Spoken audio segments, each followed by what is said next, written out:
national or regional branches in 150 jurisdictions.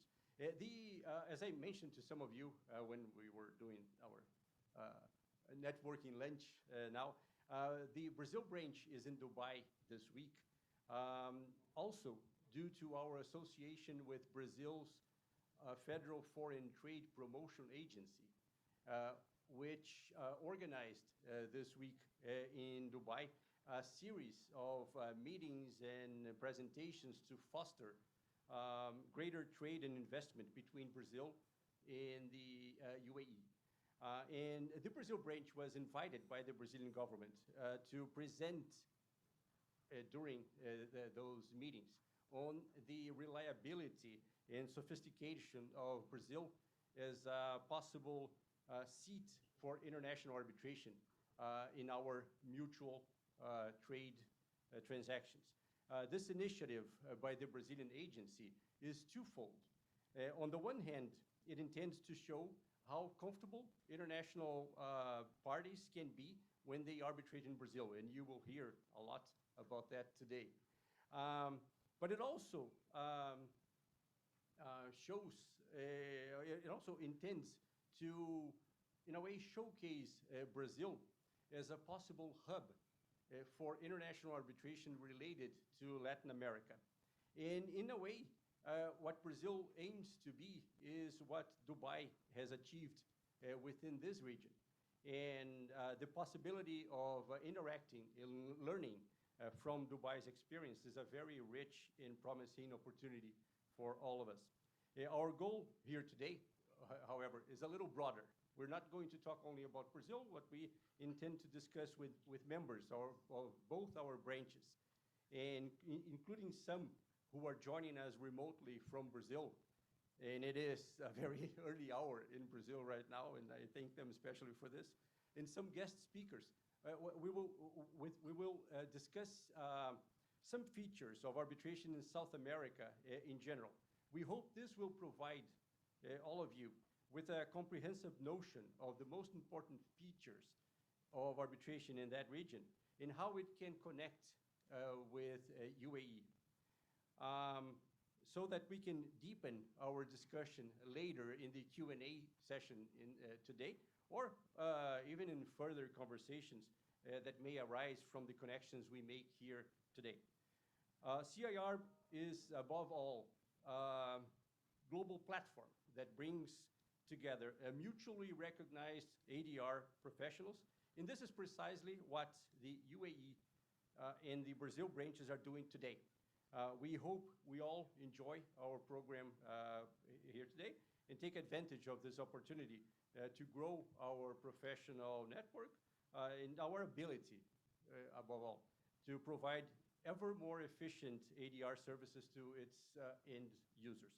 Without taking any more time from our panel, I thank once more our speakers, our sponsors, our supporters, especially those who are here in person today, or joining us remotely from many parts of the world. It is my privilege now to turn you to Irina Kulenka, who is, as you all know, senior consultant at HKA here in Dubai, and chair of the UAE branch, in addition to being a CIArb fellow. Thank you, Irina. Thank you all, and enjoy the program. Thank you.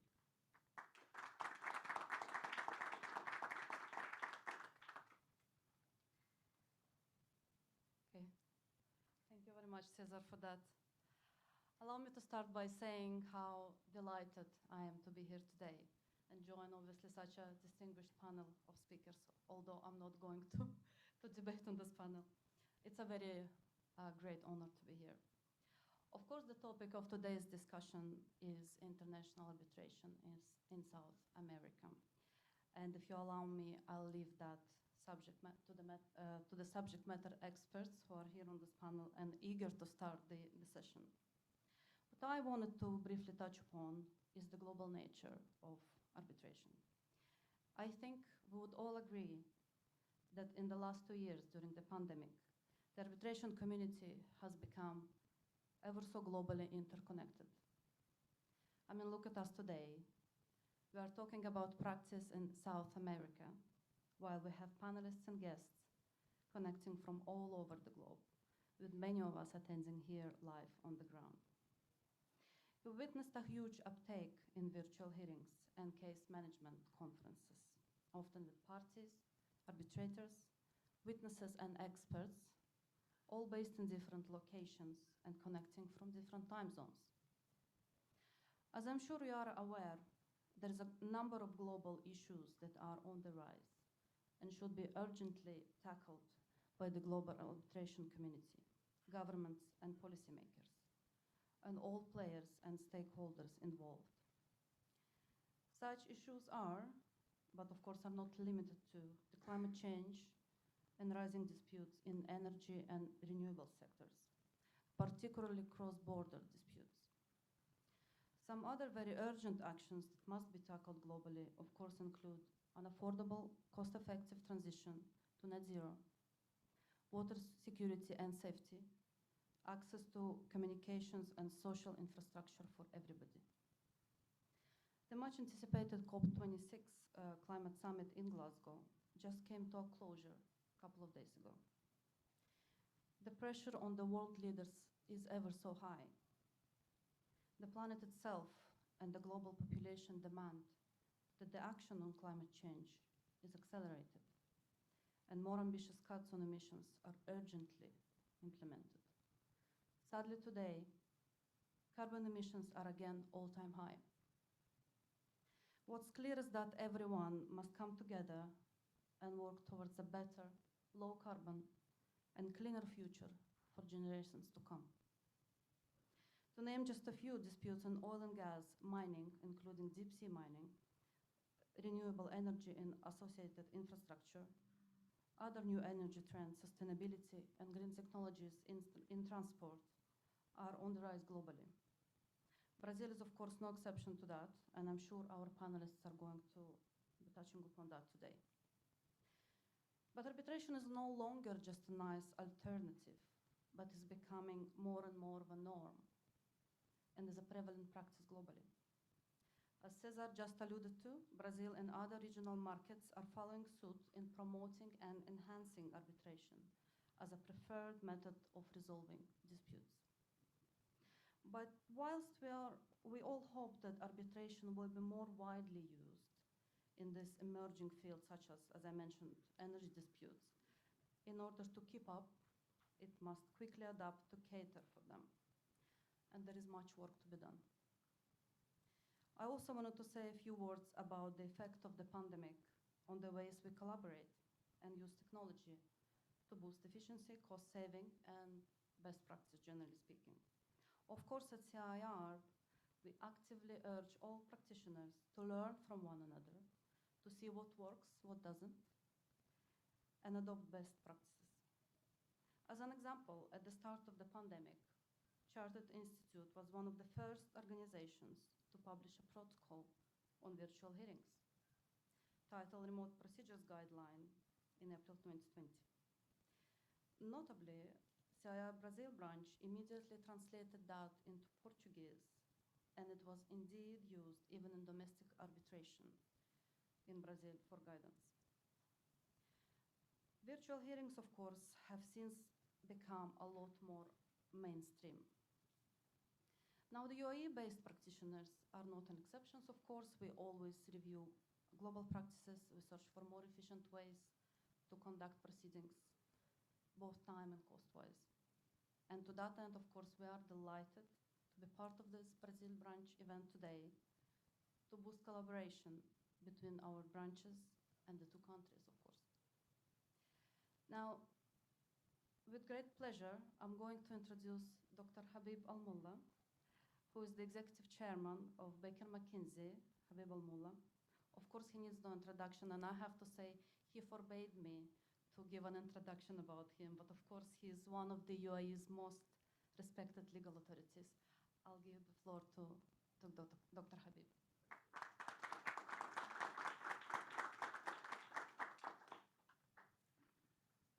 Good evening, everyone. Welcome to Dubai, United Arab Emirates. And I think it's good to see some physical practical, real-life events taking place after 18 months of having restrictions because of COVID. And I think people started slowly to forget how social life looks like. I was in one of the legal awards event last week, and I could notice, of course, the ballroom was packed. I could notice that people didn't know how to react. Should they shake hands? Should they not shake hands? What they should do? And then suddenly, a guy came to me. I said, Dr. Habib, I said, yes. And suddenly he hugged me. Where did this come from? So it was about, so it's about time to go back to life. Coming back to our most important topic, and I think Dubai Arbitration Week is taking place at a very convenient time when this new decree has been issued, and everyone, of course, is wondering how to act and react with this decree. So I will read part of the speech that I had prepared, or in fact was prepared for me, but then I'll add some points for you to think about. Of course, the recently issued decree number 34 of 2021 dissolved the two of the three institutions that exist in Dubai, the IFC LCIA and the IMAC, the Maritime Arbitration Center, Association or Center, and assigned their obligations to a newly formed DIAC. Some call it the new DIAC, some call it DIAC 0.2. So we'll see. Now, whilst this development, in fact, have startled some arbitration practitioners, it did not come as a surprise to those who have been following the developments of arbitration in the UAE and what Dubai's government has been trying to achieve in order to position Dubai as a leading arbitration center in the region. In order to do that, to enhance Dubai's position as an arbitration center, it had to do several things. One was to establish or to create the establishment of an independent arbitration center. Now, some people would say, well, DIAC was there, it was an independent. Unfortunately, the affiliation, the close affiliation that DIAC had with the Dubai Chamber did not, in fact, work in its favor. Not only from logistical and procedural aspects, but also there was kind of the impression that what would happen if, for example, there were disputes involving members of the board of the chamber. So that did not help the cause of the act. And when I was chairman, I, in fact, called for the independence of the act from the chamber. Took many years for that to happen, but it finally happened. On the other hand, the IFC LCIA, and contrary to what some practitioners may view or think, has never promoted Dubai as an arbitration center. And we have to be frank about this. The IFC LCIA was promoting LCIA. And I said this from day one when the center was established. And people thought that I was hostile about this, but that was the reality. So it was important for the growth and development of the arbitration practice in Dubai to have a center having the Dubai brand. And this task is vested today with the new DIAC. It was also equally important for this new center, if we call it a new center, to be seated in the DIFC. Yes, it is still, DIAC is seated in mainland Dubai, but the decree allows the establishment of a branch of DIAC in the DIFC. Although I would have prepared that the headquarters of DIAC would be seated in the DIFC itself. But something is better than nothing. Now, the added value that the designation of the DIFC as the default seat for DIAC addresses the one of the main issues whether the DIFC courts can be used as a gateway for enforcement of or not. That has always been an issue, and people who have been trying to go around it. Now it's clear the default C, unless the parties agree otherwise, is the DIFC, which means that the jurisdiction of the DIFC courts are brought or is brought into the picture. Now, so in this case, even if the award debtor's assets are located in mainland Dubai, enforcement of the arbitration awards and the benefit from the onward enforcement of those awards were or will be vested with the DIFC courts. And I think this would save a lot of the issues that we had at some point of time with the enforcement with Dubai courts. The decree also provides that the new DIAC will have a court of arbitration similar to the ICC. Personally, I don't like this. I think the approach of the ICC is a bit outdated. It will cause a lot of difficulties and delays in issuing awards by DIAC. And it's a different structure. I was chairing DIAC. I know the secretariat and the structure of DIAC. It cannot be compared to how things are run in the DIFC. In the ICC. Don't forget, we are talking about a city of 3 million, while you're talking like 40 or 50 millions in France. And the difference that makes is the volume of law college graduates who can work in these arbitration centers. Here you struggle to find a legal researcher, struggle to find some associate to work in the arbitration centers. Unlike the ICC, everyone is eager to have the name on his or her CV. So the volume that the universities give to these centers cannot be compared to what we have here. And I think this would be one of the drawbacks that this decree has created. They have tried to par themselves with the ICC without realizing the different logistics and the different grounds that we have here. Another area where I think would cause difficulty and confusion is, and especially at the early stages, is what set of rules would be applicable to the cases. And everyone can say, well, DIAC has its own rules, so it will have its own rules, particularly that the new decree says that you don't have, the rules do not need to be in a form of a decree. So the board of DIAC itself can issue its new rules. Yes, but there is a caveat here. The decree has dissolved DIFC, CIA, and EMAC, and said that unless the parties agree otherwise, the existing and the ongoing arbitration proceedings will be administered by DIAC. Now that's good, but no one has thought, what set of rules would DIAC apply to those cases? Let us assume that you have an ongoing DIFC, CIA proceedings, and the parties do not agree to remove it from DIAC, so it goes automatically to DIAC according to the decree. What set of rules is DIAC going to apply? The answer could be, well, it will apply DIAC rules. Yes, but that's not what the parties agreed to. That was not the intent of the parties at the time when they agreed to refer their dispute to the DIFC and CIA.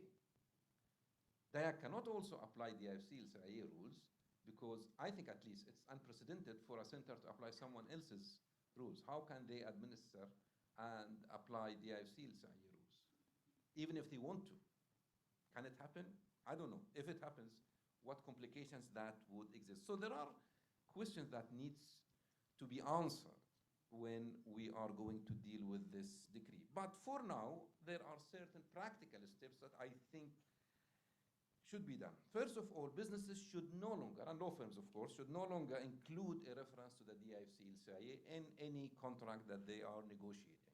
They should either choose DIAC or any other arbitration center if they don't want to use DIAC. But no reference to DIFC and CIA should be made because A, the center doesn't exist, plus you don't want to create any complications. Now, if the existing contracts refer to DIFC as CIA, in the normal circumstances, you don't need to do anything because a decree deals with the situation. It will go to DIAC unless the parties agree otherwise. And it's difficult particularly if the parties are at the initial stage of some sort of a dispute. I think it's difficult for them to agree or negotiate on a different and a new arbitration clause. So keep things, don't rock the ship, let things go as it is. And give some business to lawyers when dispute arises. Now, if waiting is not an option, maybe there could be some time bar or commercial considerations, then parties can and should consider choosing either a different arbitration center or choose DIFC, LCIA to avoid any level of uncertainty. Now, the good thing is that the new board has been formed recently, just last week. They will have, I think, one of the toughest tasks to deal with in the history of DIAC. I think there are only 2 lawyers amongst the whole board members, so it will be a very difficult task for the lawyers on the board of DIAC now to deal with all these difficult issues. It will be seen. I think still it's a positive step. It will move things forward. Yes, it will give rise to an issues, but that's how the whole legal structure in any country matures because of these difficulties and how lawyers are going to deal with it and how they are going to contribute to these issues. I don't want to take much of your time. Once again, thank you very much. Fortunately, I can't stay anymore. I have some other function, but I'm sure that you will enjoy the benefit of having such a distinguished panel here. Thank you.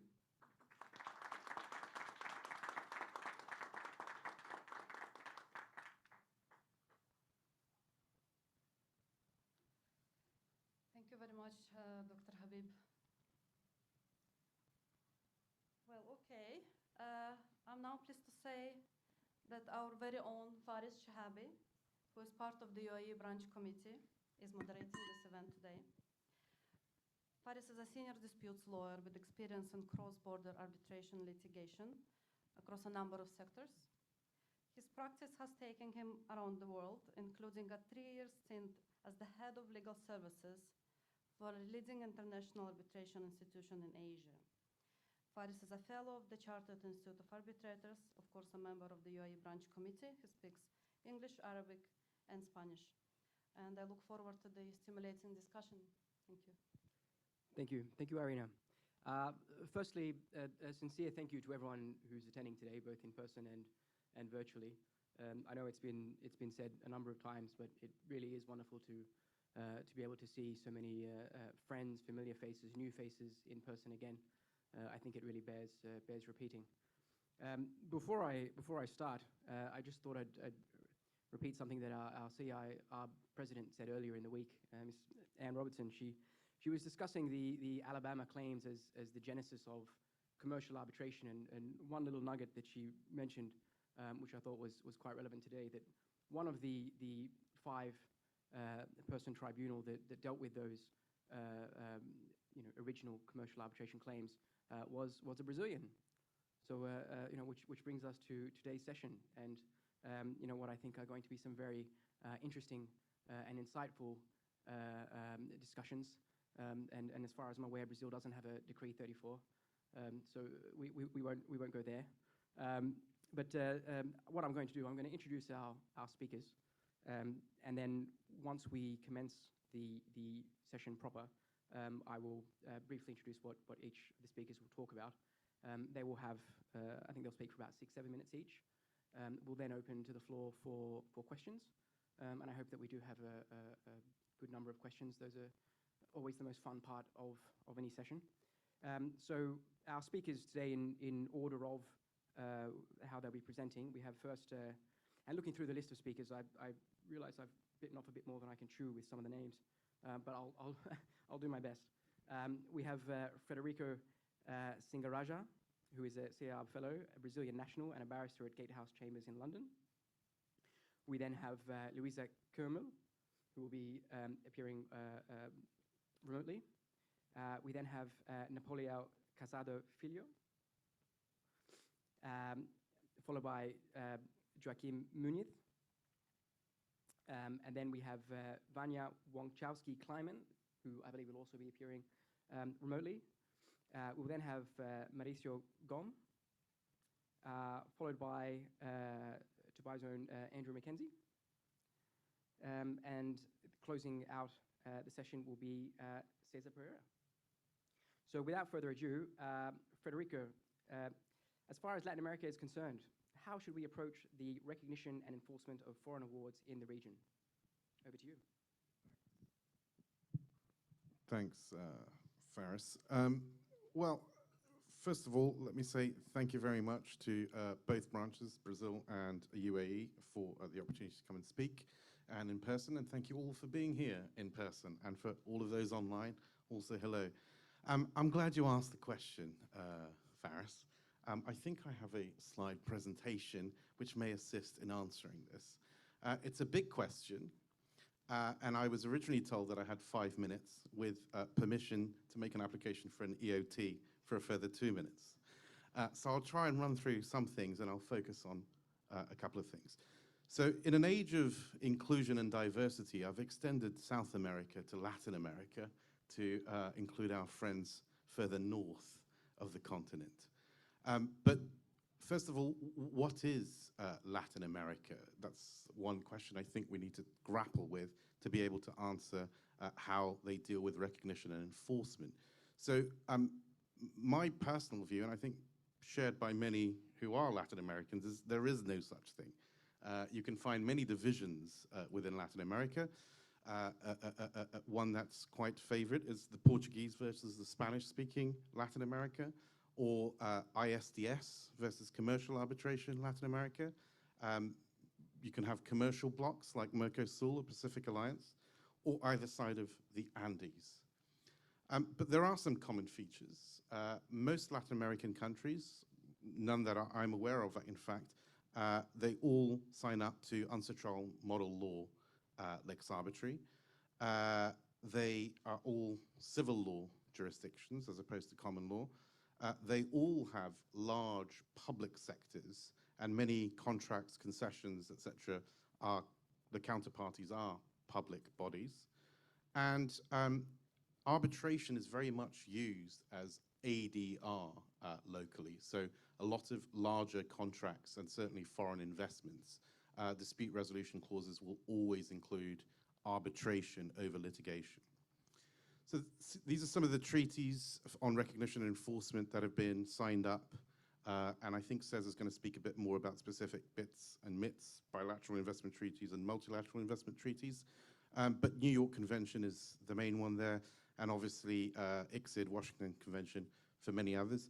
The Panama Convention is the Inter-American Arbitration Convention, and you'll see that under the New York Convention, several countries ratified it during several periods. Just to give you a flavor of the variations, so if you look at the New York Convention Article 5, the grounds for refusal, you'll see how they operate differently in different countries within Latin America. So in Argentina, for example, the International Commercial Arbitration Law, Article 99 incorporates the provisions of Article 5 of the New York Convention, and it's dealt with by the Commercial Court of Appeals, the references. In Brazil, you have the Federal Act, the Brazilian Arbitration Act of '96, as amended, and Articles 38 and 39 deal with Article 5, and it's dealt with again by a single court, the Superior Court of Justice now, which superseded what was before the federal court, which is the Constitutional Court. In Colombia, you have the arbitration statute. Article 108 deals with that provision, and it's dealt with either by the Supreme Court of Justice or the Council of State, where you're dealing with states as counterparties.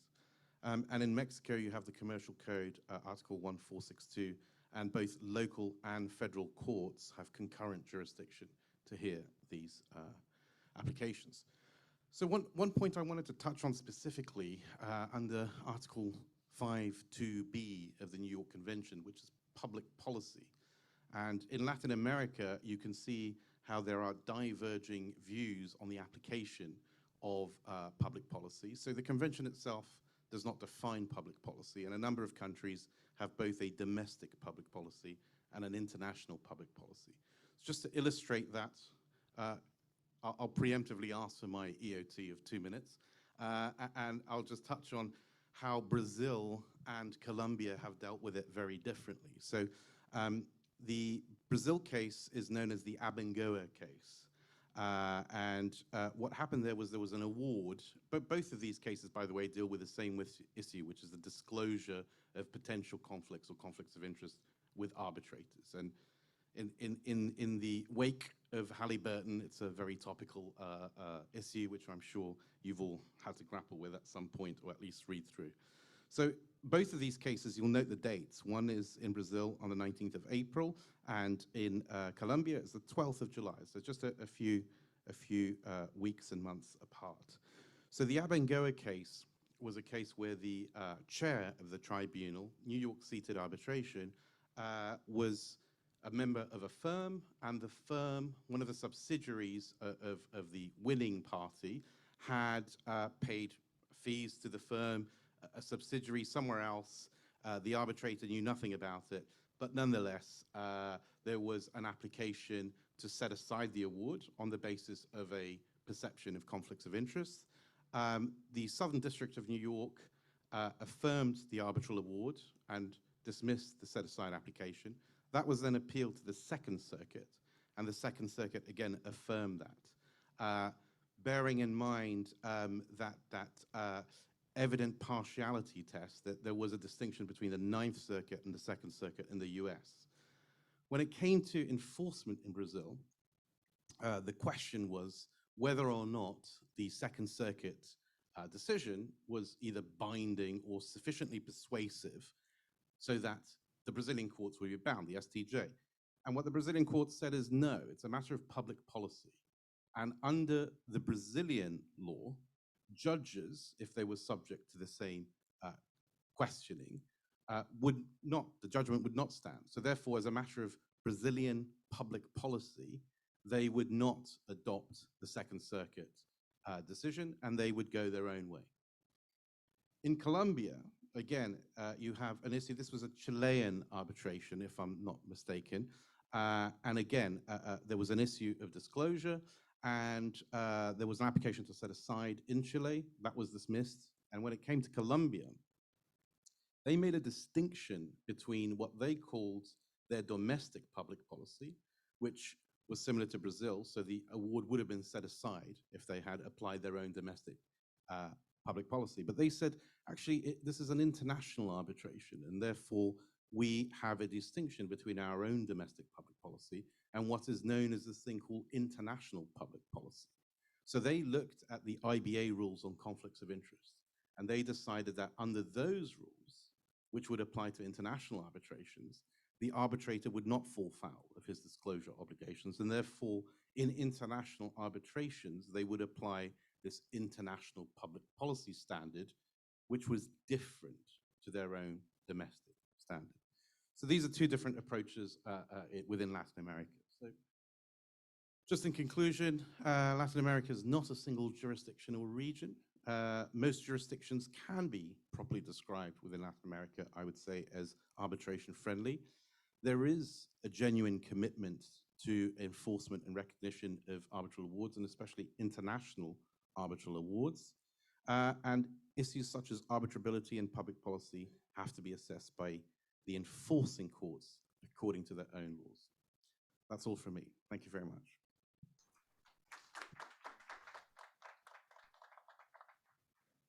Thank you, Federico. That's very interesting, particularly the distinction between domestic and international public policy exercised by the Colombian courts. What we might do is as questions rise, I think we'll take them all at the end. It's probably the easiest way to do it. We're going to turn over now to Luisa Como, who is the Deputy Secretary General at the CIAM-CCBC, which is the most active Brazilian arbitral institution in Brazil and based in Sao Paulo.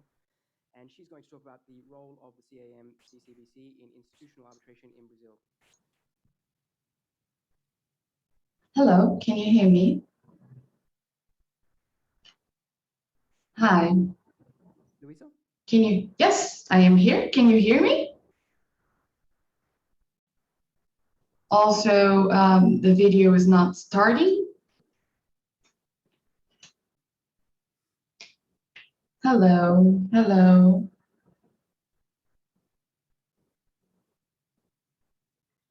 Hello. Can you hear me?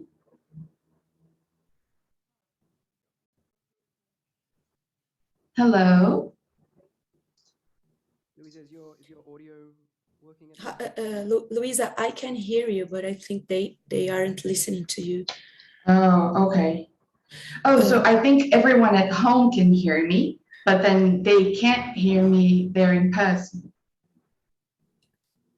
I think so, because I can hear you perfectly.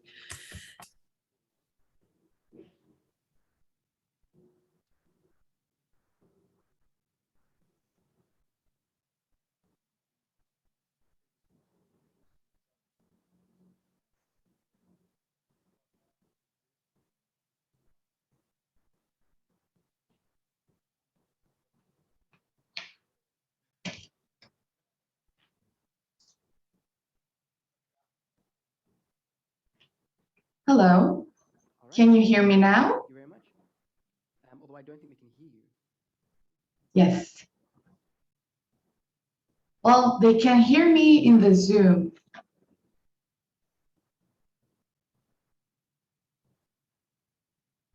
What if I speak loudly? Can you hear me if I speak very loudly? Oh, okay. So for people at home, I'm probably shouting. I don't know if you in person can maybe adjust the volume there, but you can hear me now, okay? We can hear you fine. I think the audio was Okay. before, so you don't need to shout, I don't think. Okay. Great, thank you. So good afternoon, everyone. My name is Luisa Como, Deputy Secretary General at the CIArb, which is the Center for Arbitration and Mediation of the Chamber of Commerce, Brazil, Canada. I am very honored to be here today. Thank you to the United Arab Emirates branch and to the Brazilian branch of the Chartered Institute of Arbitrators for putting together this event. The CIArb was recognized as the only leading arbitration center in Brazil by Leaders League 2021 rankings, and the 8th worldwide top of mind institution in the famous 2018 International Arbitration Survey conducted by Queen Mary University of London and White Case. The center was founded 42 years ago. We are currently revising our arbitration rules, which have been around for nearly 10 years. And the new rules are still under public consultation until tomorrow. So I would like to invite you, or rather to insist that you all take a look and please contribute to the proposed draft we have in place.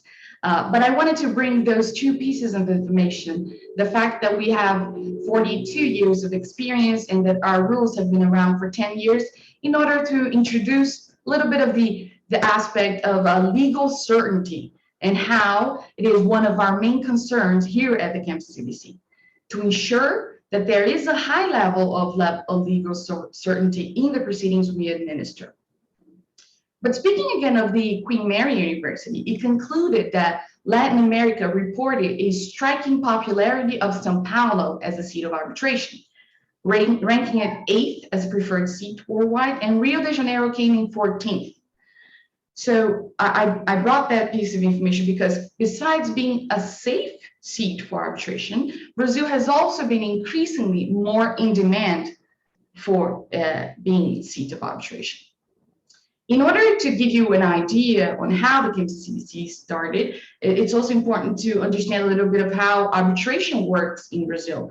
And Frederico kindly introduced the topic, so I will just follow up on that. So Brazil is a signatory to the New York Convention.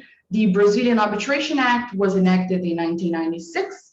It did not adopt the ancestral model law, but it was certainly inspired by it.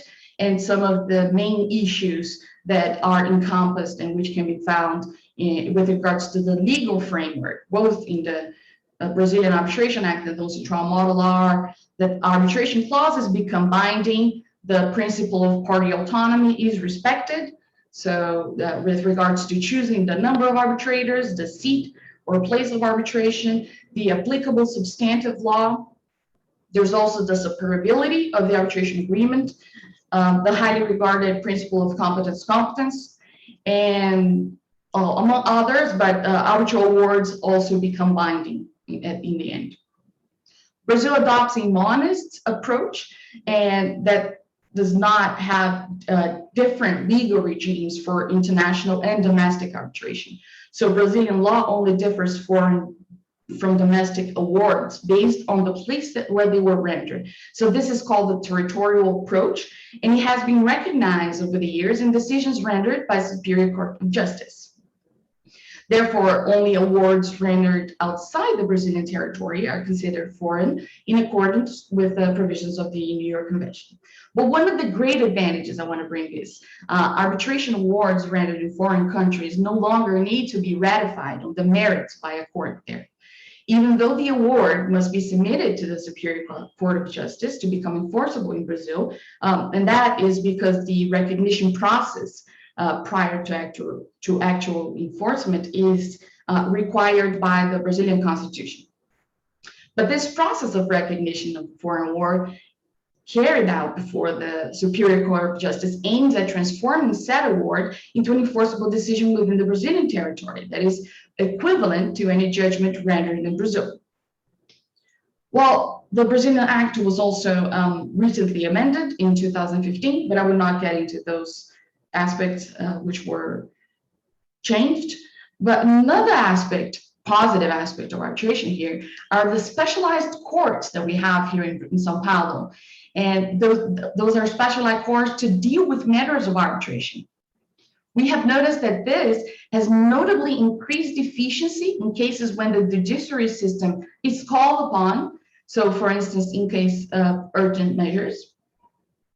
And when an issue or a new topic arises, such as the function of the third-party funder, for instance, it is easier for the institutions and the organizations representing the arbitral community, such as the Chartered Institute of Arbitrators or the Brazilian Arbitration Community, to coordinate with the judges. So this bridge, this open channel of communication is very important for the development of arbitration locally.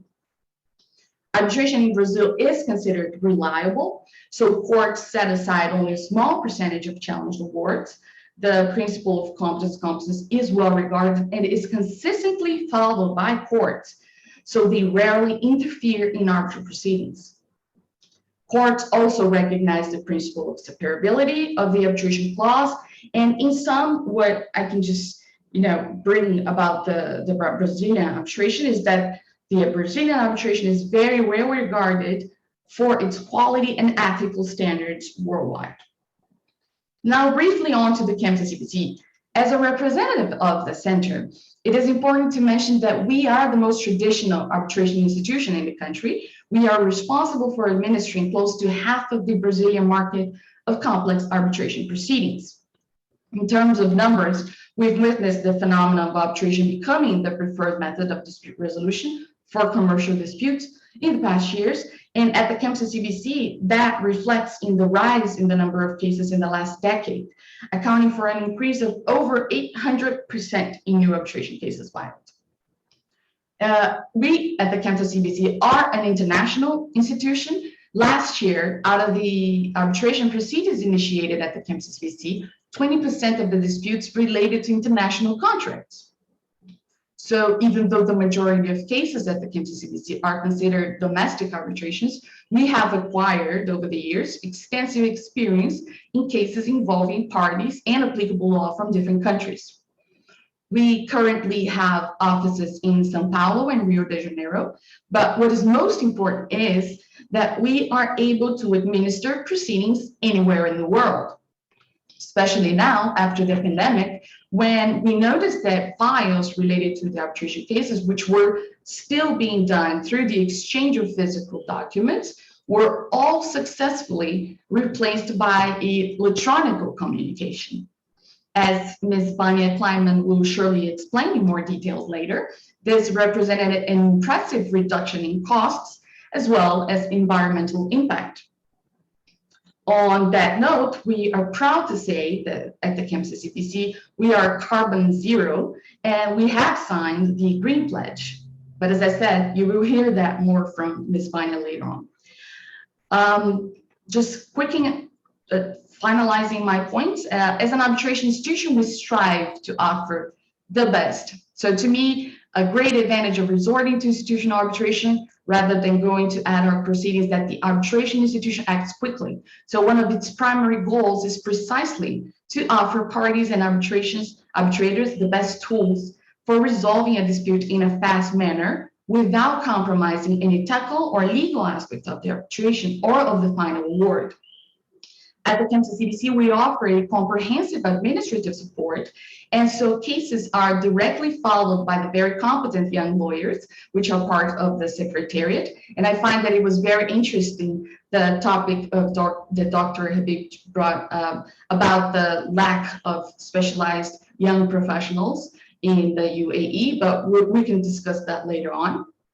So we have those young lawyers working as part of the Secretariat and assisting counsel in arbitrations from the beginning until the very end of the arbitration proceeding. And that gives a tailor-made, a very closely followed type of arbitration proceeding. We also offer financial support. What's most important is that the CIArb offers hearing rooms and technological support for virtual hearings at no cost to the parties. So that is all included in our administrative fees. And so to finalize, a result of this hard work we've been putting into administering cases for the past years, we've been receiving around 100 new arbitration proceedings every year. In 2020, we had the CIArb over 400 ongoing arbitration proceedings. So that means $12 billion in dispute.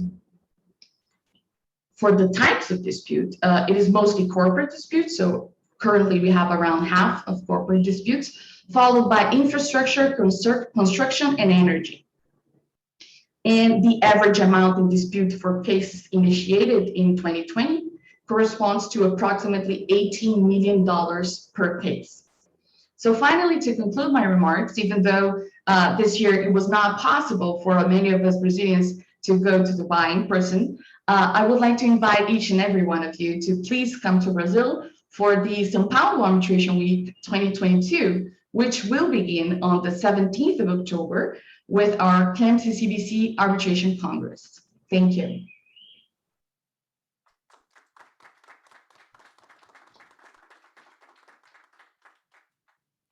Thank you, Luisa, for that very informative address. Congratulations on the progress of the CIAmCCB, and I'm sure we'll all see you in 2022. So Napoleão is the vice chair of the Brazil branch of CIArb. He's a partner at Classen Cabire and Casado Filho in Sao Paulo, and he's going to talk to us about arbitration in Brazil in line with international best practices. Thank you, Faris. Well, good afternoon, everyone. It's really a pleasure to be here, and I really need to thank Irina and the UAE branch for hosting us in this afternoon here in Dubai. Really glad to come back to physical events. I really believe the way to live with our differences is by sharing information, and this kind of event is really a need in such a way. When we talk about choosing a seat to arbitrate a dispute, we are talking about trust. And trust is something also very related to information. So if you don't have information about the place you are thinking about choosing, you will never trust that place. So the idea today is to share with you some information about this place so far away from Dubai, almost 20,000 kilometers away, called Brazil. Federico already told a little about this particular thing called Brazil inside Latin America. Sometimes for many people, we are just the same thing, but Brazil is actually a powerhouse in this region. We represent more than 50% of the GDP. The state of São Paulo itself, it's bigger than the second biggest country GDP in the region, which is Argentina. And São Paulo, although I was not born there, I was born in the northeast of Brazil, in a really more interesting city than São Paulo, by the beach. Frederico happens to be born there as well. But I live in São Paulo the last 15 years, and I actually was a witness of what happened in this last 2 decades in the arbitration world in Brazil. And I normally compare it with the development that Dubai itself had during the same period. It's amazing to see how things changed in the last years. Last time I was here was 2014, and in 6-7 years, the city has almost changed. So the arbitration scene in Brazil happened to develop in such a high speed in the last 2 decades. And that's actually the age of Brazilian arbitration. Our Arbitration Act is from 1996. Luisa stressed that CAMSI CBC has 40 years of experience, but they were actual pioneers on that. They were there before the law. And the law came in 1996, but the Supreme Court only judged it constitutional by 2001. So to be fair, the history of arbitration in Brazil, it's only a 20 years old history.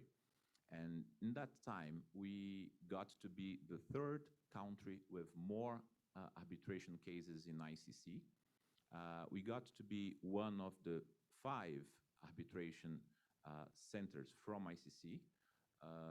So São Paulo, I think São Paulo, Hong Kong, New York, Paris, and Singapore.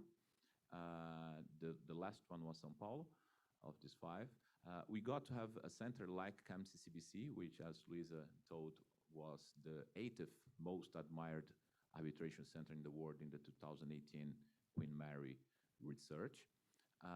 And we got to this point due to a lot of effort. We cannot provide a service without people, and we invested on this for a long, long time. And I'm glad to say that I helped this effort. I teach in 2 universities there. Both have VSMUT programs. The VSMUT participation from Brazil is really impressive. We have more than 40 teams. That is almost 10% of the entire teams of the world. They come from Brazil. And for the last 10 years, we have at least 1 team making the finals. So that means that we have a lot of people going and a lot of good people there as well. So we have a lot of young arbitrators, a lot of young arbitration practitioners, and they are there willing to provide service of arbitration. Well, this is the first step, have people able to provide that service. But that's not enough. You also need to have a good legal framework, and as you got to know here, we are an UNCITRAL model law country. Our law is based on the UNCITRAL model law. We are signatory of the New York Convention, and we especially have a friendly court to arbitration.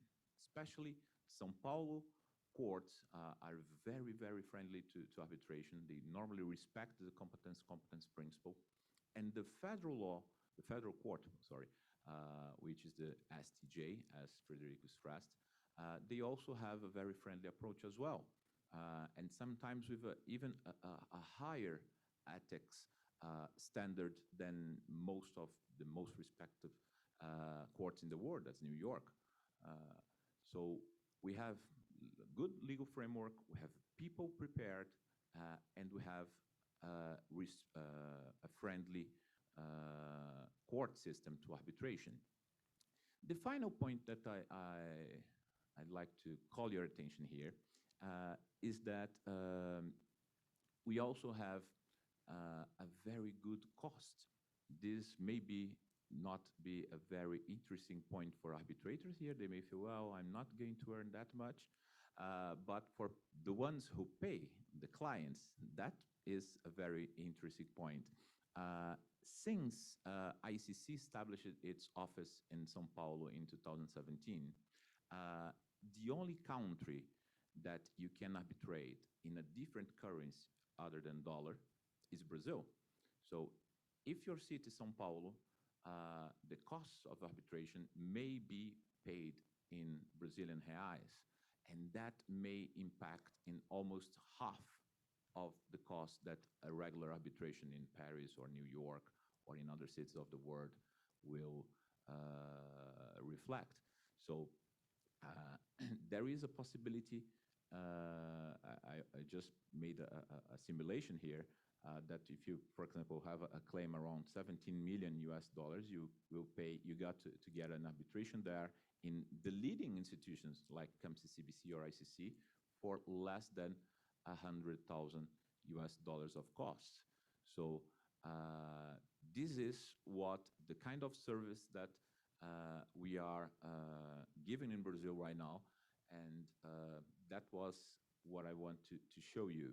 So I want to reinforce what has been done, what has been said here, and hope that you gentlemen and ladies, whenever you think about choosing a seat, think about São Paulo, think about Brazil as a good choice. Thank you very much.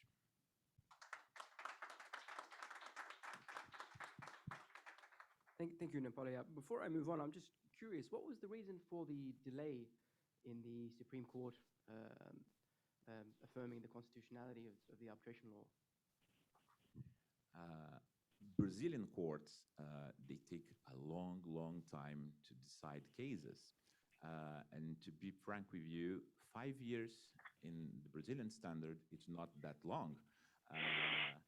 So sometimes you have 10 years of waiting to a decision like that. And this is a regular thing in Brazilian local courts. It's not a surprise. So another tick in favor of arbitration then? That's it. All right. Moving on to Joaquim Muniz, who is also appearing remotely. Joaquim is another CIArb fellow. He's the director of the Brazil branch, director of CBMA, and partner at Trench Rossi Watabani in Rio de Janeiro. And he's going to talk to us about oil and gas arbitration in Brazil. Thank you. Can you hear me well? Yes. Yes. Good morning for those in Brazil. Good afternoon for those in Dubai. It's an honor to speak in this event. It's a pity that I was not able to be with you next year. Who knows, I'll be there to speak personally. I'd like to thank CIArb, the person of our chair, Cesar, and the Dubai branch chair, Irina, and to Baker Mckenzie, with whom we have a partnership, collaboration agreement in Brazil, the person of Mr. Amula and Andrew. I'd like, you are here in the biggest hub in the world of oil and gas. And Brazil has, the oil and gas production has developed a lot. So I'd like to speak in my 7 minutes, or as my friend Federico said, in my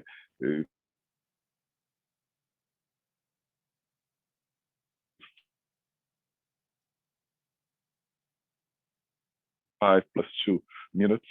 This is a prepared a presentation. And I'll make a brief case study. That's what we call Park of the Whales case. That's a very important precedent of the Brazilian Superior Court of Justice. First, I'll speak about arbitration involves public entities in Brazil.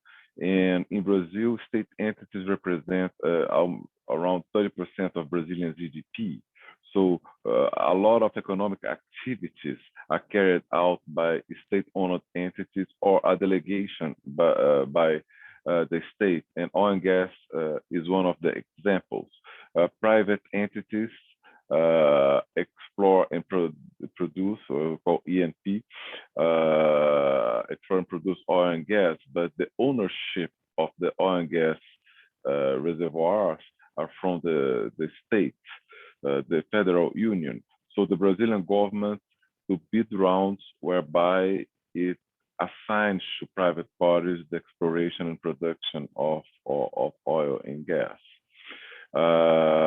Giving this little bit of background of arbitrations involving public entities of Brazil, for a long time, it is recognized that the Brazilian government can enter into arbitration agreements and can carry out arbitration. As a matter of fact, almost all the boundaries of Brazil were fixed, and Brazil won almost all of them through arbitrations.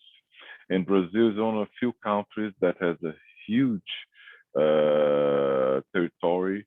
We have bound the frontiers with 7 other countries, and we never went into war to discuss the frontiers, resolve it amicably through arbitration. And even for commercial arbitration, there's a famous case, even back in the 70s, the largest case, they recognized that the Brazilian government could participate in arbitration with private parties. This case was a case of expropriation from the Second World War. Only the 70s, the indemnification was paid, but the amount was determined through arbitration. And that's a leading case showing that Brazilian state can enter into arbitration agreements and can participate in arbitrations. As Luisa very well explained it, arbitration in Brazil was not pretty much used in Brazil until 1996, when the Brazilian Arbitration Act was enacted. That was a revival of arbitration in Brazil and a beginning this boom that Luisa and Napoleon explained it so well. There was no specific provision on arbitration involving state entities in the original wording of the Brazilian Arbitration Act. The Brazilian Arbitration Act just stated that you can arbitrate whatever involves disposable patrimonial rights. That's a concept that I will discuss later here. However, since 1997, many laws were enacted to deal with regulated industries, deal with the participation of private parties in strategic areas. All those laws, all those pieces of legislation expressly authorized arbitration. And for the purpose of this presentation here, I will mention the Brazilian Oil and Gas Law, Law 9478 of 1997. There's specific authorization for the Brazilian government to participate in arbitrations regarding exploration and production agreements with private parties. As a result, I would say all oil and gas concession agreements have arbitration clause since 1997. So we are dealing here with 24 years in which all agreements between the Brazilian government and private parties have arbitration clauses, and it all depends. Sometimes ad hoc arbitration, other times RCC arbitration. Unfortunately, not many countries CBC arbitration, because CBC is really a leading chamber here, but all concession agreements have arbitration clauses. And there have been many precedents from the court involving public entities, and I quote 3 from them: AES versus CEEE, Nuclep, and Compagás. The Brazilian Arbitration Act was reformed in 2015, so 6 years ago. And then, just to make even clearer that you could subject disputes of the state entities to arbitration,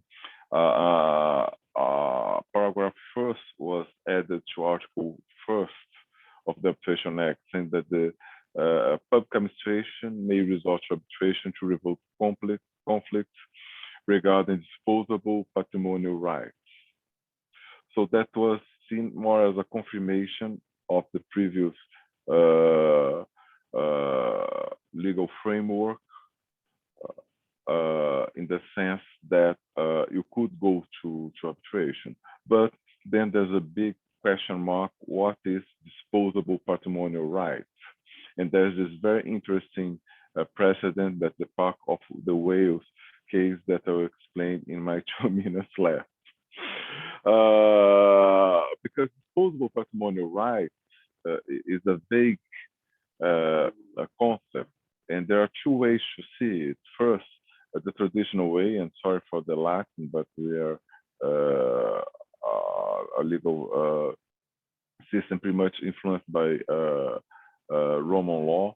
The idea of ius imperium versus ius jurisdictionis, meaning when the state acts in the economic sector, you are not, the state should be treated similarly to a private party, so it can go to arbitration. But if the state is acting as a regulator or acting aiming at highest public interest, then the will of the state will prevail over the will of the private party. That's old-fashioned administrative law, but a lot of people still support this position. And there's a more modern position that the state should be treated as a private party. So in terms of dealing with disputes, should be subject to the same treatment,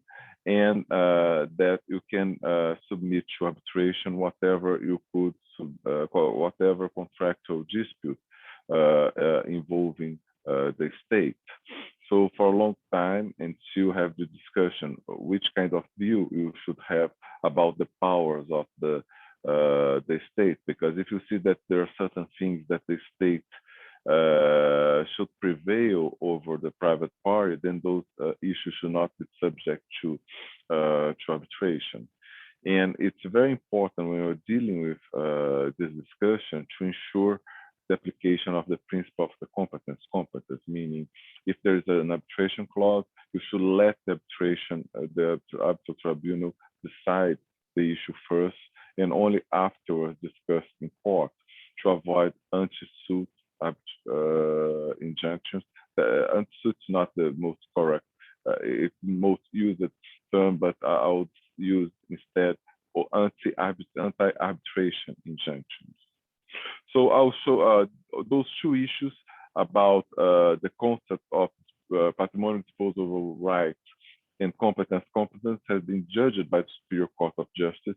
That's the highest court for non-constitutional matters in Brazil, in a case involving Petrobras, that's the Brazilian national oil company, against the Brazilian government. To see that Petrobras is a listed company, is listed in Brazil and listed in New York.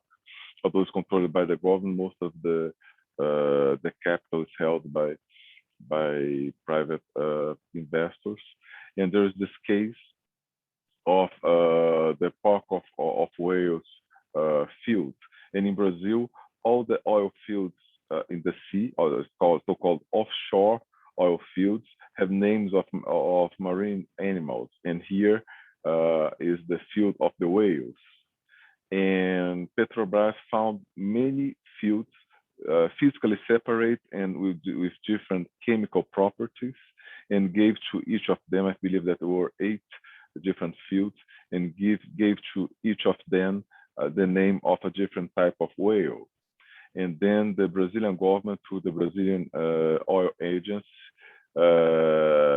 when Petrobras defined the fields, what we call in the jargon of oil and gas regulation, the ring fence, the Brazilian government said, no, you should treat all of those 8 fields as just one field, so that you can pay more royalties for the government.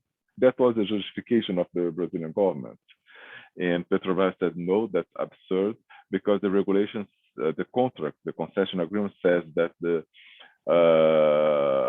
concessionaire, the oil and gas company, defines the ring field, and ANP, the Brazilian government, shall approve or not, and it can only disapprove for a reasonable justification. And Petrobras said that's not reasonable. Increasing royalties is not reasonable. That's an abuse of power. I have the contractual right to define my ring fence.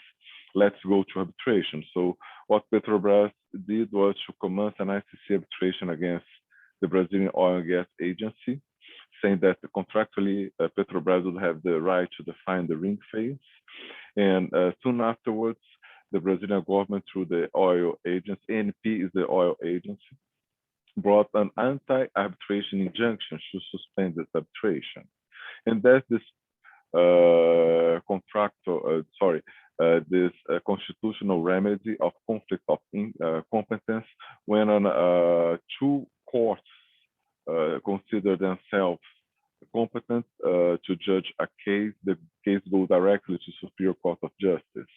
And the case law in Brazil allows a conflict of competence if an arbitration tribunal and a judicial court consider themselves competent for a case. So this situation went up to the Superior Court of Justice because both there was an anti-arbitration injunction from the local court, federal court in Rio de Janeiro, and at the same time, the arbitration tribunal considered itself competent to judge the case. And this is a very important precedent for two reasons. First, that reinforce the principle of competence under Brazilian law. So the Superior Court of Justice said, whenever there's an arbitration clause, the tribunal has the right of the first voice that's written in this decision. So the court cannot issue an anti-arbitration injunction. First, the arbitrators will have to decide about their own competence, and if they find themselves competent, you can only challenge the decision at the end by challenge the arbitration award, but you cannot suspend or freeze the arbitration, except if the non-arbitrability of the case could be verified as prima facie. And the decisions of the Superior Court of Justice, not in this case, in other cases of prima facie, are things that are you don't need to make any production of evidence. There's something very, very manifest. And the leading case here is about consumer contracts in which in Brazil have some formalities, and the formalities are not met. But the good news on this decision is that the general rule is competence, and whenever the discussion is complex, you have to abide by the competence principle. So Brazil is a jurisdiction in which the Superior Court recognizes the competence, so you cannot suspend an arbitration. You have to respect the jurisdiction of the arbitration tribunal. You can only challenge the competence of the tribunal, jurisdiction of the arbitration tribunal at the end by challenging the arbitration award. That's the first good news of this case. And here I transcribe certain articles of the Brazilian arbitration law that was inspired by the model law that recognizing the principle of competence. You have to raise, especially Article 20, you have to raise the challenge to jurisdiction first to the arbitration tribunal, and if the arbitration tribunal considers itself competent, the arbitration shall proceed, and you can only challenge the arbitration award after the end of the arbitration. And the second good news is that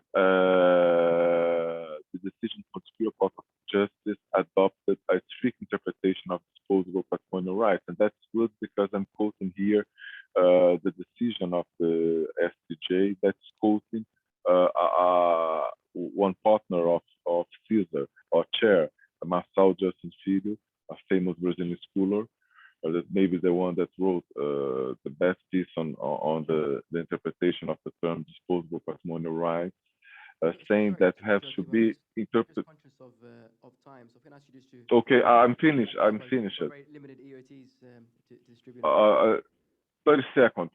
Just saying that the decision of STJ is that you can submit to arbitration whatever dispute that you can provide for in a contract. So if you can, if the state entity can address the issue in a contract, the issue can go to arbitration. So the bottom line here is that the case law of the Superior Court in Brazil is pretty much pro arbitration, and that's very common to have arbitration on oil and gas agreements. And Brazil is very friendly to arbitration, especially in this area. Thank you.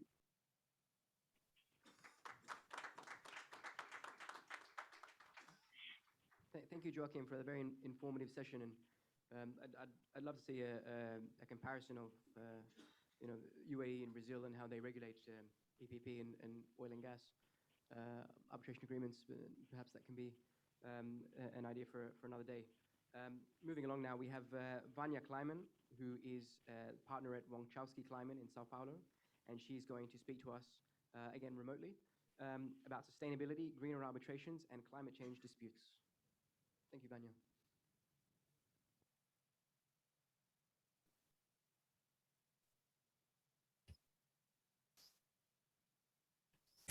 Okay, can you hear me?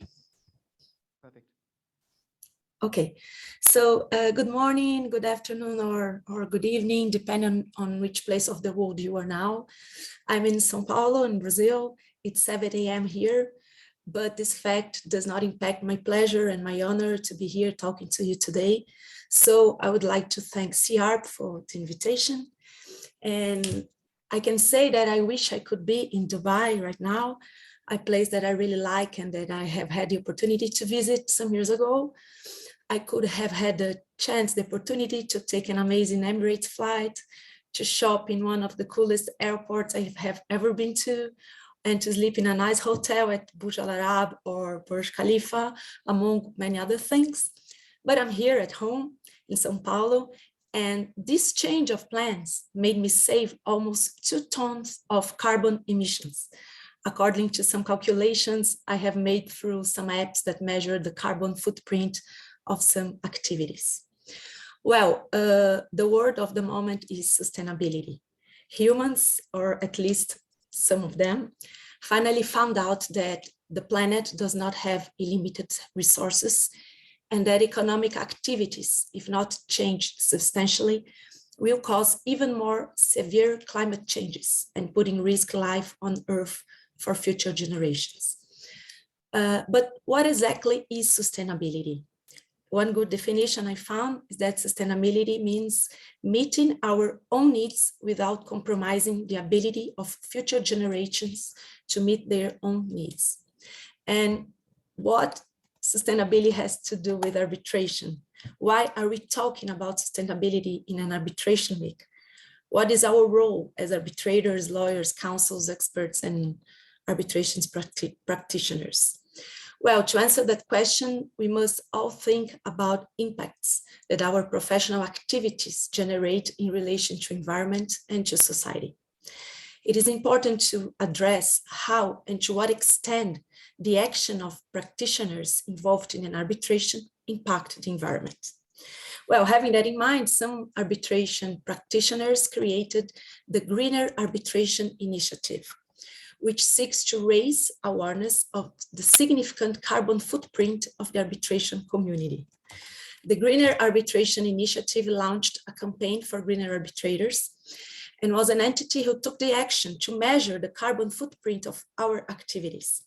They conducted an initial study of a medium-large scale arbitration, taking into account certain standard carbon producing components of arbitration, such as the printing of submissions, long and short return flights, train and car journeys, hotel stays, coffee cups, and so on.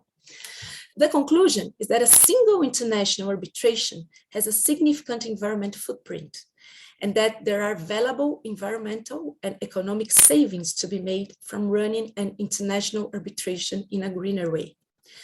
In fact, using some assumptions based on a major, now I'm talking about a major international case study, it was projected that under 20,000 trees could be required to offset the total carbon emissions resulting from such arbitration.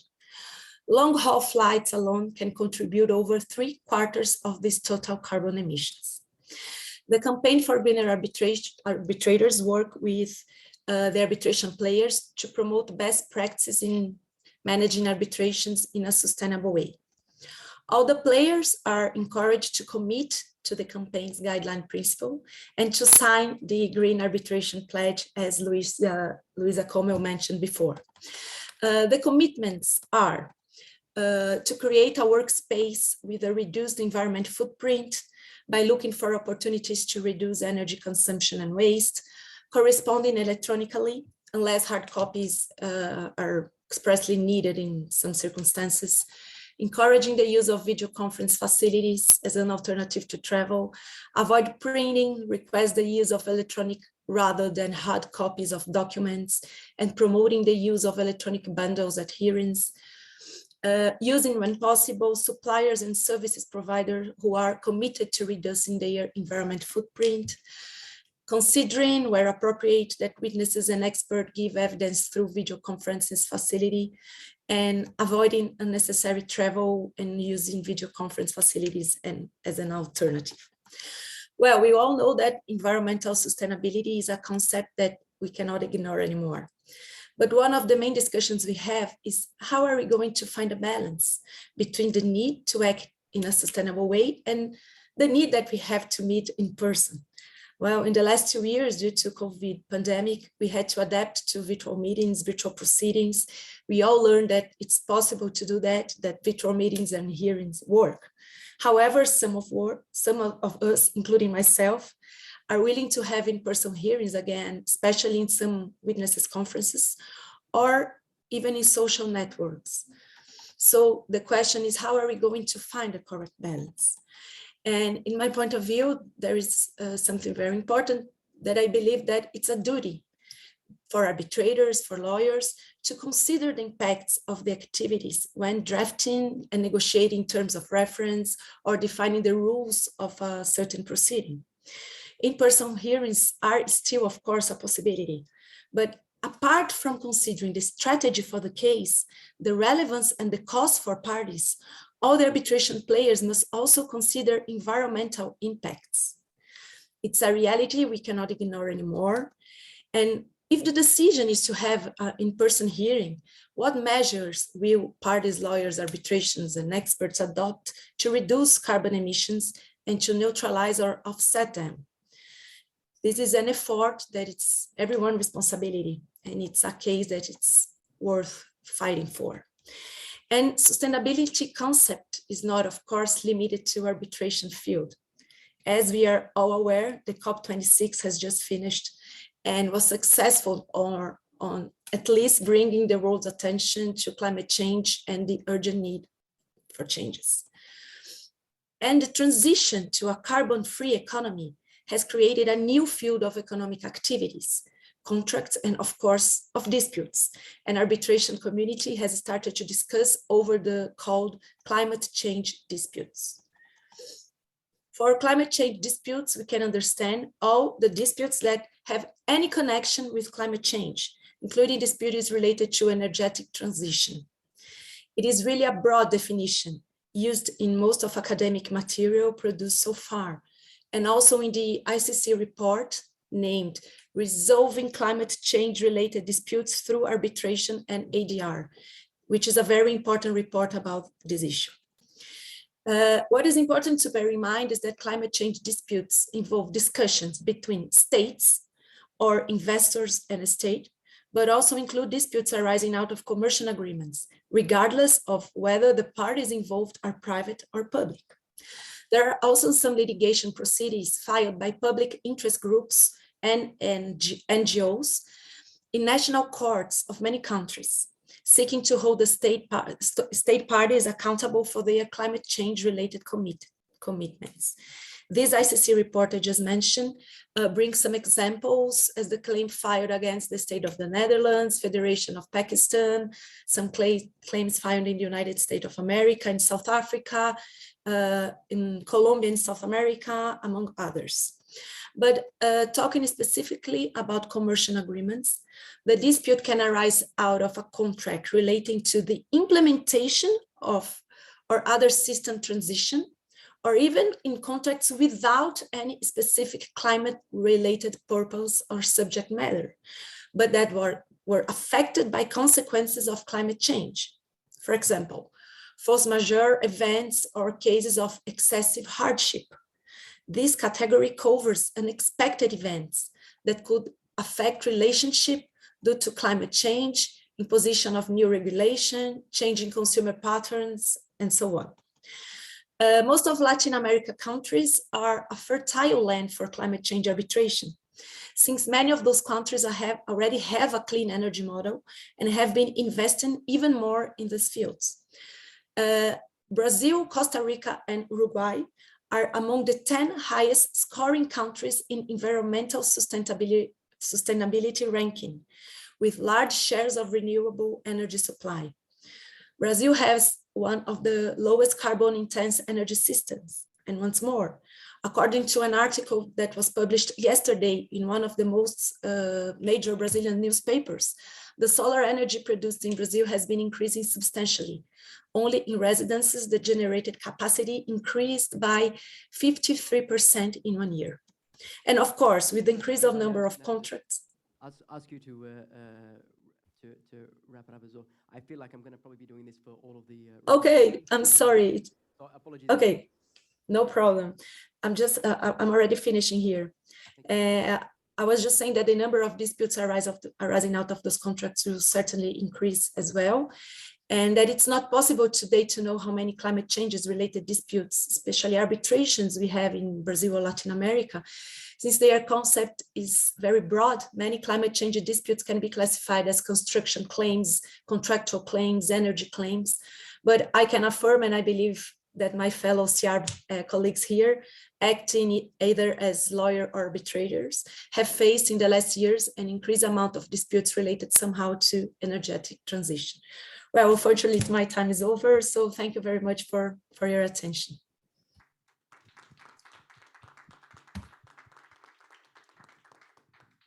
Thank you, Vanya, for a very thought-provoking presentation, especially considering, I think the legal profession is probably one of the least progressive on some of these issues, unfortunately. So it definitely does fall on us to keep these things in mind. Moving on to Mauricio, who is a partner at GST LLP, which is based in Miami. He's a Brazilian national based in Miami, and he's going to speak with us about main features of arbitration in Brazil and South America from an international practitioner's standpoint.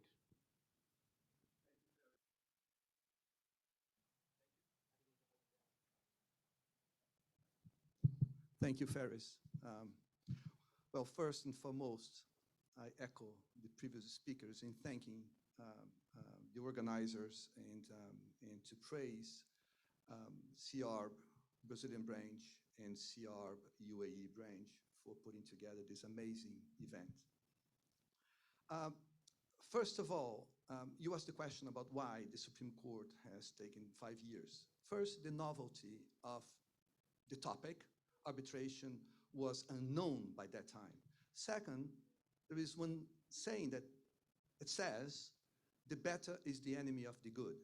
If you go too fast, you don't achieve what you want to. It's important to wait a little bit to see things calming down in order to, and I think that was one of the intentions of the speaker, of the justice who wrote the opinion. And amazingly, or ironically enough, the decision was 7-4. The Supreme Court contains or is composed of 11 judges, 7-4. Ironically, 4 of them who now is retired, they work with arbitration.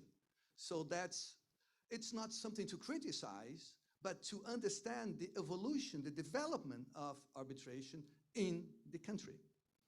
Second comment is we have here Napoleão and Frederico Garajá from the same part of Brazil, the northeast of Brazil, João Pessoa, Paraíba. And you know what? They are members of the mafia. And you know what mafia is? Simply means mutual assistance for international arbitration. This is exactly what Napoleon and Frederico is. Now, turning to my topic. The topic is a huge topic, main features of arbitration in Brazil, South America, from international practitioner standpoint. And I know, Faris, that you have your time, and you're going to say, Mauricio, your time is over. I know about that. So, anyhow, let me start from the last part of this topic, from the international standard, international perspective of perspective of international lawyer. So what is an issue for an international lawyer when he or she deals with arbitration elsewhere? Simply, the fear of interference of local courts. So if this is a reality, or this is a suspicious, this is a perception, this is an impression, it doesn't matter. What it matters is that you have that fear. How can you overcome that fear? So you need to have good laws based on ancestral model law. That country has to have ratified international conventions, such as New York Convention, maybe regional conventions, such as Panama Convention, and investment state arbitration, depending on the lack of appeal of the country. So then you go to exceed convention in order to say, hey, come to my place, come to my country, and I'm going to abide by that convention. So parties carefully negotiate and craft an arbitration agreement. So an agreement. So the resolution clause of that agreement is a key aspect. Somebody says, well, this is the midnight clause. It's not, cannot be the midnight clause. Actually, the arbitration clause is the bipolar clause of any agreement. It may mean nothing. It may mean nothing if nothing happens, if the parties, they perform their obligations and rights. So the arbitration clause means absolutely nothing. But if something goes wrong, that is going to be the most important clause of the contract, because depending on the draft, you can go to a hell or a heaven. So as we all know, parties seek arbitration for many reasons. I'm not going to discuss this. One is forum neutrality.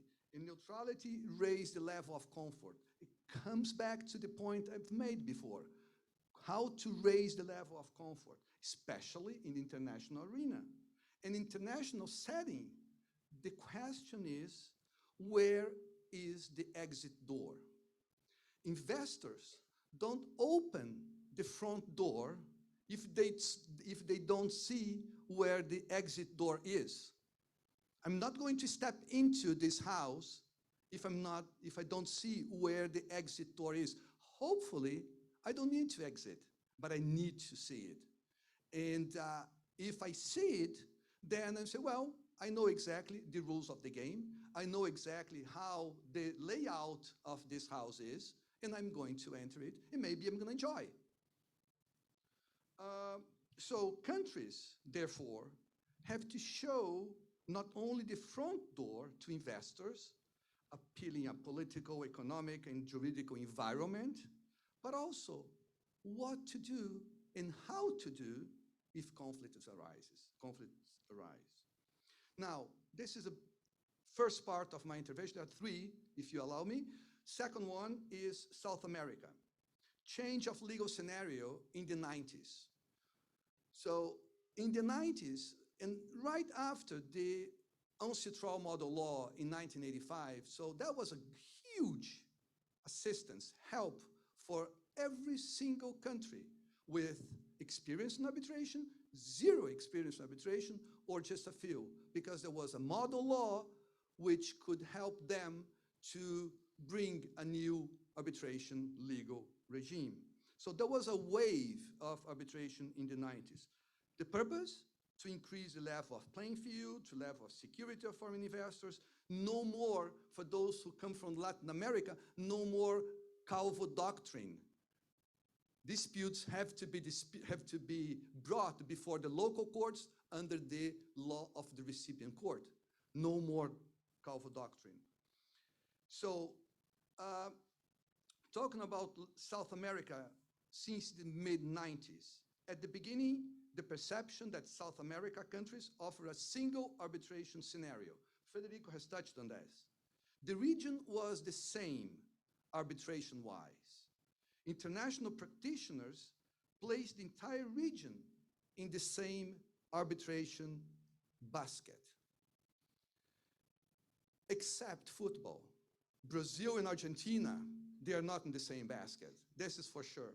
But arbitration-wise, back then, was everything the same. But that is wrong. It's the same thing I say that all Gulf Arab countries, they are the same. It's a completely wrong analysis. So they are the same South American countries in the sense of they are all civil law countries. They follow Napoleonic code, etc. They are essentially, not all of them, essentially investment recipient countries. But there are differences. Development of arbitration, characteristics of local arbitration laws, different legal treatments regarding domestic and international arbitrations. So which one is better? I don't know. It's up to the country. If the country thinks that by enacting a monist criterion, as Lucia said, would impair, would endanger the development of arbitration, because probably there are some parochial judges who do not understand international case, go to dualist scenario, international and domestic rules, so that you can increase the comfort of foreign or international parties, international practitioners. So international practitioners watch carefully and closely what's happening in South America. Legal changes, regulations, and especially the work of the court. A single decision, I'm finishing, a single decision can endanger the development of an arbitration in a country, right or wrong. That may be unfair, because a single decision, you cannot stereotype the development of an arbitration in a country because or due to a single decision. But that's the way it is. If there is a wrong decision in Brazil, the following day, the entire community is going to discuss that decision. So, and there are some decisions, for example, at the beginning by 2000, there was a Copel case. It was an anti-arbitration injunction issued in Brazil where the case was an ICC in Paris. But there is also a very important message that bad decisions make good law. After that, the huge amount of studies and developments of the case has brought, as Joaquin and everybody else says, Brazil is a very friendly country. Argentina, Yacyretá case. Colombia, Termorio case. Those cases, they raise the eyebrows of the entire arbitration community, what's happening in that country. But we cannot judge, we cannot see that country as non-friendly because one particular decision. It is a trend, it is an evolving development process. With that, I finished my presentation, and I apologize with my 1 or 2 minutes that I, Not at thank all, you. not at all, thank you. Thank you, Mauricio. That was a very, you really cut through the multitude of issues in that topic. I think it's one of the features that that a number of the speakers, Luisa, Napoleão, have highlighted as well. The courts and the specialist courts, special arbitration courts. I mean, that's a very attractive feature in any arbitration landscape. So thank you for that. And now one name that I can pronounce properly, Andrew Mckenzie, partner of Baker McKenzie, Habib and Mullah here in Dubai. Briefly is going to enlighten us on using international arbitration for the protection of UAE investments in South America. Thank you, Faris, and thank you to the Chartered Institute, both in Brazil and here as well, for co-hosting. What I will plan to do, I'm going to try and do everything I want to say in a minute and then cede the remaining 6 minutes of my time to our fellow co-hosts. So with that in mind, I'm actually going to time myself. So you wonder why a Scotsman is sitting here talking about arbitration in Latin America. Curious enough, for those who don't know, the Scottish legal system, although I'm English law qualified as well, is actually based on Roman law. So we studied Gaius and Justinian, and a lot of what people have been saying has been really interesting to hear. Now, one thing I wanted to stress is that one of the topics, the reason why this topic is so important is because there's so much investment opportunity between the two states. And I've been in the UAE for 13 years, and to watch that investment grow over time. And if you read the press, and Brazil and its delegations have been out in force, you know, the plan to grow trade from where it currently sits at 2.8 billion, I think, to by a further 5.6 billion in the next 5 years, I think is a testament to the significant opportunities. How do we protect those opportunities? How do we create that certainty to investors to ensure that they know where the back door is in the house that they're investing in? And I know I'm preaching to the choir, but arbitration is that vehicle, with over 20 plus legal systems to grapple with, all the different cultural and significant legal differences, despite the common civil law approach within a lot of these countries. Arbitration is obviously that vehicle that you can use to ensure that certainty. It gives independence, it gives security to a degree, and it allows for parties to opt for a model that they trust and know that they're going to get hopefully fair and balanced treatment. The UAE has over 106 bilateral investment treaties, and I think at least 7 of them are with LATAM countries. A lot of them are yet to come into force, but were signed in 2018, so they're due to come in shortly. If you look at the Brazilian one, it's very well drafted, adopts the standard approach, but a number of the key clauses are there and have not been heavily amended. I'm going to use another state as a contrast, but I won't name the state. But one of the clauses that I found really encouraging was Article 13, which talks about you must exhaust all administrative measures first before you can elevate the dispute to arbitration. But by doing so, they've placed a time limit on what those administrative, non-judicial matters are, which means after 6 months, if you've exhausted those measures or the 6-month period has passed, you can elevate this to arbitration, the dispute you've got between the parties to arbitration. In contrast, there's a state here in the Middle East that has amended that provision quite significantly to ensure that you have to exhaust all administrative and judicial measures, and no time limit is placed on it, which means, because if you're debating with the state or you're disputing with the state, they can throw up all kinds of roadblocks. In fact, this particular state, who's infamous for having quite a number of bilateral investment treaty disputes ongoing, have come up with all kinds of ways over the last 10 years to draw that provision out considerably. But if you look at LATAM as a block, you've got a population of over 640 million people. That is an incredible amount of potential locked there for all types of industries. And that's why I think both the UAE and LATAM, particularly Brazil, I think will partner exceptionally well. I've completely blown my time frame, so my apologies for that. I'm going to wrap up simply to say that I really liked the contrast that Federico gave us with respect to those 2 judgments. I echo exactly what Farah said. The idea that Colombia came up with the concept of international public policy. I would love if the UAE came up with a similar concept, not to mention a number of other states in this region. But I think that in many ways epitomizes why investment in LATAM is a very good idea, because you've got a very well-developed legal system capable of independent thought from government, and that's what investors ultimately are looking for. Thank you.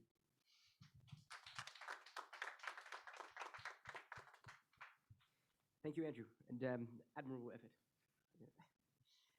Last but certainly not least, Cesar Pereira, the chair of the Brazil branch and a partner at Justin Pereira Oliveira and Talamini in Sao Paulo, is going to speak to us on the contrast of arbitration with state parties in Brazil and other South American jurisdictions. Thank you, Cesar. Thank you, Faris. Well, I'm going to time my presentation here, because since you're sitting next to me here, it's dangerous, right? With them and with the remote speakers, that was safer. Yeah. No, I'm timing it only now. Okay. And also I'd like to thank Irina again and Andrew for all your cooperation in putting this together. This has been an amazing experience, and I hope we can further the cooperation between our branches. Before I move into my topic, I would just like to comment on a specific point of what Vanya said about the campaign for greener arbitrations. As she said, that was created by a group of arbitrators, international arbitrators, and one of the most important and maybe the biggest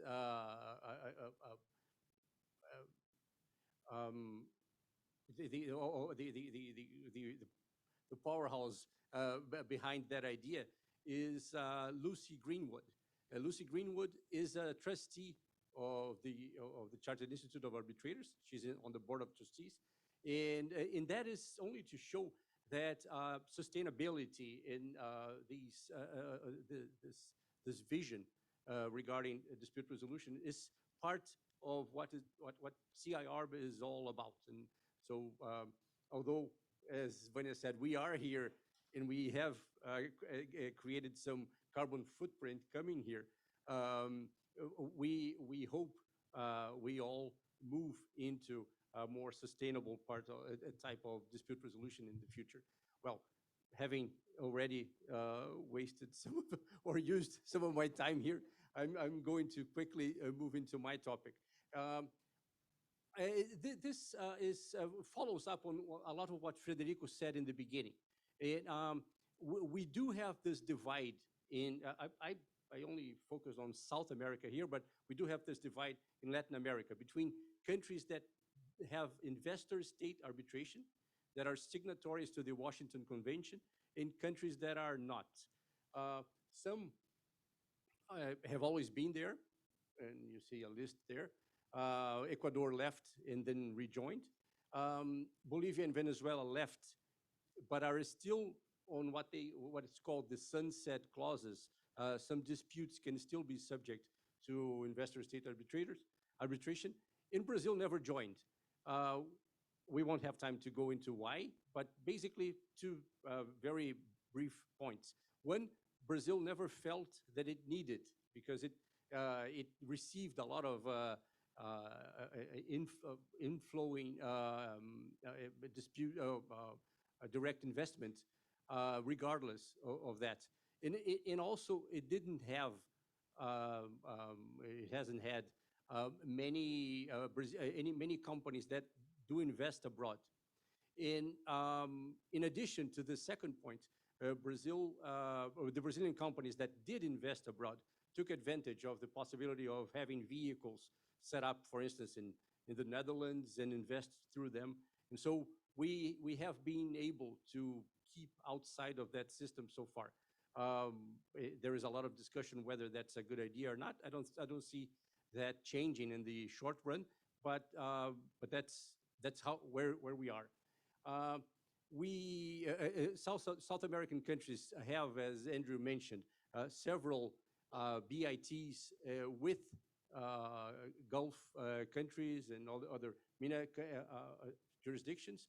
And the UAE in South America has agreements with Argentina, Brazil, and Paraguay. None of them has been ratified yet. With the one with Brazil, if we can move to the next one, the one with Brazil, as Andrew mentioned, has some very interesting provisions. And I think one of the main features is that it focuses a lot on avoiding disputes rather than resolving them. And so it creates things like a joint committee, a national focal points, ombudspersons, to allow for parties to discuss things before they become really disputes. However, that agreement, which is called Cooperation and Investment Facilitation Agreement, signed in 2019, does not provide for international arbitration as we know it in terms of investor-state arbitration. What's provided there is a state-to-state arbitration. And what private parties can do is they can be called to appear before the joint committee, and they can interact with the national focal points to be heard. But that's a little different. from investor arbitration per se. Next one, please. And this is my last one. Well, anyway, this is my last one. So when you invest in Brazil specifically, you know that you are not going to be protected by an investment treaty agreement through direct investor-state arbitration. So you have to be mindful of what system of dispute resolution there is. What has been developed in Brazil, and very effectively, I must say, is commercial arbitration with state parties. It's contract-based arbitration with state parties, typically based on an arbitration clause in an agreement that takes advantage of the basic framework of commercial arbitration. It's important to see the difference because under treaty arbitration, you have a comprehensive protection that comes from the treaty. Under contract-based arbitration agreement, you are limited to the scope of the arbitration agreement. So you're limited to what's provided for in the contract. And so that makes contractual provisions and state regulations of arbitration very important when you're looking for the exit door, as Mauricio said. And in different countries in South America, there are different approaches to that. In Peru, for instance, there is mandatory arbitration in all government contracts. And so, which shows a lot of enthusiasm. And that has been there for more than 20 years. It's very, very effective. Peru has thousands of arbitration cases every year due to that provision. In Argentina, the PPP, the public-private partnerships, Act provides for international arbitration with non-national arbitrators as an enhanced protection for investors. In Brazil, there have been, as Joaquim mentioned, there has been consistent statutory authorization for states to take part in contract-based arbitration. That is a non-issue in Brazil right now. It can be taken for granted that states can be party to arbitration. And just as an illustration of that, just this year, a couple of months ago, the Brazilian Congress enacted a new public procurement act that has a whole chapter on dispute resolution, including arbitration in any type of government contracts. So to finalize here, what we see in Brazil is a sophisticated ADR environment for state disputes. You heard from Luisa Kummel about the experience of CIArb. ICC, as Napoleon mentioned, has been in Brazil since 2017. And many of these very qualified and competent arbitration centers have been chosen by the Brazilian government to administer arbitrations in government contracts. There is strong support from courts at all levels. And just to end, especially when we changed the Arbitration Act in Brazil in 2015, expressly providing for state parties to be allowed to be in arbitration, a provision was included commanding transparency in state party arbitrations. And so not only arbitration is available, but also all information regarding arbitration with state parties is available in Brazil, including, but pretty much like in the exit system, right? And so you can have copies of awards, you can have information on the arbitrators, on procedural orders, and that makes it makes the whole environment a lot more comfortable and reliable and trustworthy for domestic and international investors alike. Thank you. And sorry. Thank you, Cesar. That was very interesting, especially on the first slide when you have up the different forms of agreements and you have listed which countries have ratified the different agreements. It's quite instructive to see it set out like that. You can compare the different countries. So I guess all that's left for me to do is to thank all the panelists, those who have appeared remotely and those who have been here in person. To thank those who have attended again in person and remotely, and especially those who have resisted the allure of that other arbitration event that's going on down the way. I'm not sure if we have too many times for questions, but given the number of us that are left, do you know if we have any questions from online? Have you got access?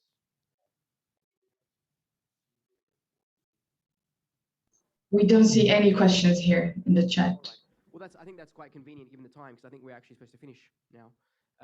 So perhaps what I might suggest, if anyone does have any questions, either from those watching online or here in person, feel free to get in touch with any of the panelists and reach out. I think we'll all be happy to hear from you. Thank you again. Thank you, Irina. Thank you, Cesar.